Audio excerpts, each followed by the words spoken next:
Dans les années 1980, les États-Unis et la Chine sont confrontés à des situations difficiles.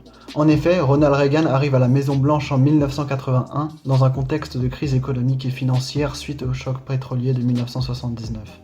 De l'autre côté du globe, quasiment simultanément, Deng Xiaoping accède au pouvoir dans une Chine affaiblie et appauvrie suite à 30 années de dictature de Mao Zedong. Afin de remédier à la situation, les deux hommes politiques instaurent presque simultanément de nouvelles politiques économiques qui bouleversent profondément leurs pays respectifs. Les États-Unis, grande puissance capitaliste, mettent en œuvre une politique néolibérale après une longue période de stagflation, caractérisée par la stagnation de l'activité et de la production, mais l'inflation des prix. La Chine, quant à elle, cherche à s'insérer dans le nouveau système économique mondial en adoptant le socialisme de marché.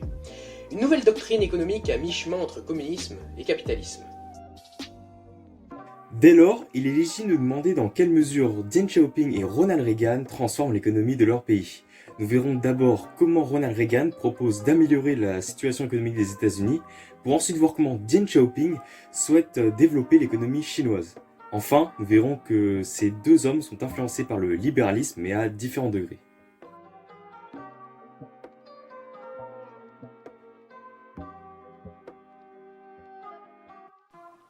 Avec la crise que traversent les États-Unis dans les années 1980, 8 millions d'Américains se retrouvent sans emploi. La dette publique s'élève à près de 1000 milliards de dollars, et arrivé au pouvoir, Ronald Reagan tente d'améliorer la situation économique et financière du pays. Tout d'abord, d'après le document 2 de 1981, le chef de l'État met en place ce qu'on appelle les Reaganomics. Ce sont des réformes économiques qui visent à relancer l'économie du pays. Baisser les impôts en créant des emplois était nécessaire dans la politique de Reagan. Il décide alors de baisser le budget fédéral afin de baisser les taxes, comme nous pouvons le voir dans le document 1. En effet, cela permet de limiter les dépenses du gouvernement fédéral et réduire significativement les réglementations inutiles gênant la production, entraînant en théorie une baisse des impôts de 30% en l'espace de 3 ans. Par ailleurs, une réduction du taux d'évolution des dépenses gouvernementales était également de mise. Le gouvernement continue alors d'effectuer des dépenses à moindre mesure. Il continue d'assurer les aides sociales, mais seulement pour ceux qui sont vraiment dans le besoin. Ce qui limite le nombre de personnes ayant le droit à ces aides et a fortiori diminue les dépenses. D'un autre côté, les dépenses du gouvernement tendent à alimenter les dépenses liées à la défense du territoire. Reagan pensant les États-Unis dans une fenêtre de vulnérabilité face à l'URSS et leurs armes nucléaires. En outre, Reagan préconisait le dérèglement des marchés intérieurs. Par exemple, le président supprime le contrôle des prix de l'essence et de gaz, mesure de son prédécesseur, le président Nixon. Il dérègle alors les marchés intérieurs, c'est-à-dire limite ou retire l'intervention du gouvernement sur certains secteurs, comme par exemple les compagnies de téléphonie mobile, de bus et de transport maritime. Reagan ralentit également la croissance de la monnaie afin de contrôler l'inflation, suivant le même principe que lors de la crise de 1929. Néanmoins, d'après le document 3, ce plan de relance admet une limite. Les inégalités s'accroissent du fait de la suspension de certains programmes sociaux, comme l'aide alimentaire ou l'assurance maladie. Suite à la crise économique et financière, Ronald Reagan propose donc de donner un nouvel élan à l'économie des États-Unis, grâce au Reaganomics, une politique ayant pour but de réduire les impôts, en baissant le budget du gouvernement fédéral, tout en créant des emplois, ajoutés à une dérégulation des marchés intérieurs. Il exerce donc une politique de dérégulation qui s'appuie sur une diminution de l'intervention de l'État dans l'économie pour permettre un développement des logiques du marché. Dès l'investiture présidentielle de 1980, les mesures économiques envisagées par Reagan sont souvent vivement critiquées par l'opposition, et même au sein de son parti, le Parti républicain. En effet, avant qu'il ne soit nommé vice-président, George Bush Sr. qualifiait les Reaganomics d'économie vaudou. Et bien que le PIB par habitant ait augmenté de près de 2% sous le mandat de l'ère Reagan, la dette publique, quant à elle, a atteint 2600 milliards de dollars début 1989 lorsqu'il cède sa place, soit près du triple de la dette publique initiale. Mais à présent, avec du recul, les politiques de Reagan sont devenues largement acceptées et appréciées par beaucoup de républicains. Ce modèle s'éloigne donc fortement des politiques keynésiennes de régulation.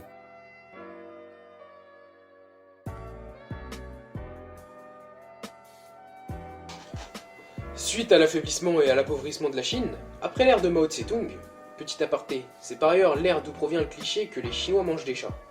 Tse-tung ayant affamé l'entièreté du pays sous son régime, la population se voyait contrainte de manger des chats, des rats, des racines, enfin tout ce qui leur passait sous la main. Fin de l'aparté. Alors, dès son arrivée à la tête de la République populaire de Chine en 1978, Deng Xiaoping a pour objectif de faire flamboyer l'économie de son pays, pour se placer au niveau des deux superpuissances, toujours dans l'objectif d'offrir la fameuse troisième voie dans un contexte de guerre froide. Cela passe selon lui par une ouverture sur le monde et par la création de zones économiques spéciales qui, d'après le site Géoconfluence, sont des zones franches, à l'échelle d'un port, d'un quartier ou d'une ville, fonctionnant comme des enclaves économiques et fiscales. Elles ont notamment été un outil permettant l'implantation d'entreprises capitalistes dans des pays à l'économie dirigée. Comme nous pouvons le constater dans le document 4, les ZES créés par Deng Xiaoping bénéficient de nombreux avantages fiscaux, attirant de nombreux capitaux étrangers. Les ZES sont toutes situées sur les littoraux et exportent de plus en plus des biens de consommation courante. Cette stratégie s'avère efficace. En effet, le PIB des régions littorales s'élève à plus de 2 milliers de yuan par habitant. D'autre part, d'après le document 6, Deng Xiaoping est un fervent défenseur de l'économie socialiste. Cette solution est selon lui le chemin vers la prospérité. Le dirigeant a ouvert 14 villes côtières afin de créer une plus grande ouverture sur le monde, et les capitaux étrangers sont les bienvenus en Chine car ils participent à l'édification socialiste. Quant à l'Occident, les entreprises profitent de l'ouverture de Deng Xiaoping qui se base sur la modernisation de 4 points essentiels: l'agriculture, l'armée, l'industrie et la recherche. Le dirigeant chinois instaure un capitalisme d'État afin de financer cette modernisation. Les premières ZES apparaissent en Chine dès 1978. Ce sont des espaces bénéficiant d'un régime juridique spécifique, les rendant attractifs pour les entreprises et les investisseurs étrangers. Les usines des entreprises occidentales viennent alors s'y installer, bénéficiant d'une main-d'œuvre à bas coût. Et ceci marque l'avènement de la Division internationale du travail, modèle économique intensifiant vivement les échanges mondiaux. Le document 5 est une photographie prise pendant la visite officielle de Ronald Reagan à Deng Xiaoping en Chine en 1984. Les deux hommes sont souriants en dépit des différences entre leurs deux pays. Et le fait que Ronald Reagan reconnaisse ses voyages en Chine montre bien à quel point Xiaoping a su redonner un second souffle à l'économie chinoise et à l'intégration chinoise dans le commerce international, au point d'être symboliquement dans la même cour que les États-Unis et donc que l'URSS. Finalement, l'économie socialiste du marché a porté ses fruits en permettant à la Chine de développer grandement son économie. Deng Xiaoping ouvre ainsi son pays de doctrine communiste aux pays occidentaux capitalistes.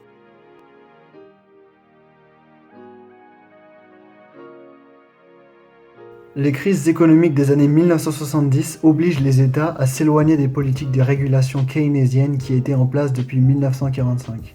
Les théories économiques libérales connaissent un renouveau, le néolibéralisme, qui se caractérise par un désengagement de l'État sur le plan économique et social, la baisse des dépenses publiques et des aides sociales, et la privation des entreprises. Ce néolibéralisme influence la droite européenne, américaine et asiatique. Ronald Reagan, aux États-Unis, met en place des politiques économiques inspirées du libéralisme, baisse des impôts, des taxes, diminution des dépenses publiques, suppression de certains services publics et de l'inflation. Quant à Deng Xiaoping, il tourne le dos à l'économie socialiste planifiée de Mao Zedong avec une série de réformes votées en 1978, qui libéralisent partiellement l'économie chinoise, ouvrant le pays aux investisseurs étrangers et instaurant une économie socialiste du marché, c'est-à-dire un système économique dans lequel l'économie s'ouvre au commerce international mais qui reste étroitement contrôlé par l'État. Les échanges internationaux sont facilités grâce à la libéralisation de l'économie, mise en place par Ronald Reagan sous l'impulsion de Margaret Thatcher, première ministre britannique dès 1979. Le rôle de l'État sur le contrôle de l'économie est alors considérablement réduit. Une dérégulation est également mise en place par de nombreux pays occidentaux, consistant en la suppression des réglementations encadrant le commerce mondial. Si ces réformes économiques permettent de faire baisser l'inflation et d'engendrer une certaine reprise de l'économie, d'un autre penchant, elles rendent fragiles les populations à cause des nombreuses délocalisations et fermetures d'usines. La libéralisation et la dérégulation deviennent des mots d'ordre de la règle économique des G7 dans les années 1980. En définitive, Ronald Reagan propose d'améliorer la situation économique des États-Unis à travers la mise en place de réformes économiques ainsi que celle des Reaganomics afin de baisser les impôts tout en conservant les aides sociales. En ce qui concerne l'économie chinoise, Deng Xiaoping souhaite la développer d'abord en ouvrant le marché chinois à l'étranger, par la création de ZES et en favorisant l'économie socialiste. Finalement, ces deux grands hommes politiques furent fortement influencés par le néolibéralisme, s'écartant des politiques keynésiennes pour Reagan et du communisme de Mao pour Xiaoping. notamment grâce à des réformes économiques et sociales drastiques et bouleversant les traditions de leurs pays respectifs.